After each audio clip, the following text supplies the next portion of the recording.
بہلول نامی ایک بزرگ گزرے ہیں جن کی حکایات اور قصے بڑے مشہور ہیں اور ان سے زندگی گزارنے کے لیے بڑے سبق آموز پیغام ملتے ہیں۔ یہ اکثر ایسی حرکتیں اور ایسی باتیں کر دیا کرتے تھے جو بظاہر سمجھ میں نہ آتی تھی۔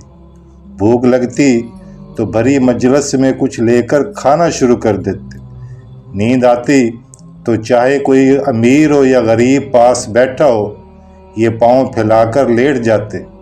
ان باتوں سے بعض لوگ انہیں بہلول دیوانہ کہتے تھے اور بعض بہلول دانا۔ ایک دفعہ ہنسی سے کہا، بہلول آپ کو بادشاہ نے گدھوں کا حاکم مقرر کر دیا ہے۔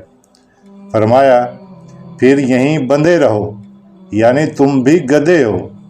ایک مرتبہ کسی نے کہا، بہلول بادشاہ نے تمہیں پاگلوں کی مردم شماری کا حکم دیا ہے۔ بہلول نے فرمایا، اس کے لیے تو ایک دفتر درکار ہوگا۔ ہاں، دانا گننے کا حکم ہو تو دانا لوگ انگلیوں پر گنے جا سکتے ہیں۔ ایک دن آپ بادشاہ کے پاس گئے جو اس وقت کچھ سوچ رہا تھا۔ بہلول نے پوچھا، بادشاہ سلامت، کیا سوچتے ہو؟ بادشاہ نے کہا کہ میں اس وقت دنیا کی بے وفائی پر غور کر رہا ہوں کہ اس بے وفا نے کسی سے بھی وفا نہ کیا۔ بہلول نے فرمایا، اگر دنیا وفادار ہوتی تو تم آج بادشاہ کیوں کر ہوتے؟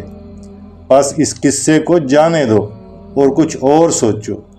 ایک دفعہ بارش کی کثرت سے اکثر قبروں میں ایسے شگاف پڑ گئے کہ مردوں کی ہڈیاں اور کھوپڑیاں نظر آنے لگی۔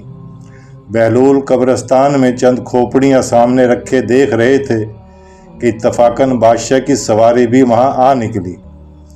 بادشاہ نے انہیں اس شغل میں مصروف دیکھ کر پوچھا، بہلول یہ کیا کر رہے ہو؟ بہلول نے فرمایا، تمہارا اور میرا دونوں کا باپ مر چکا ہے۔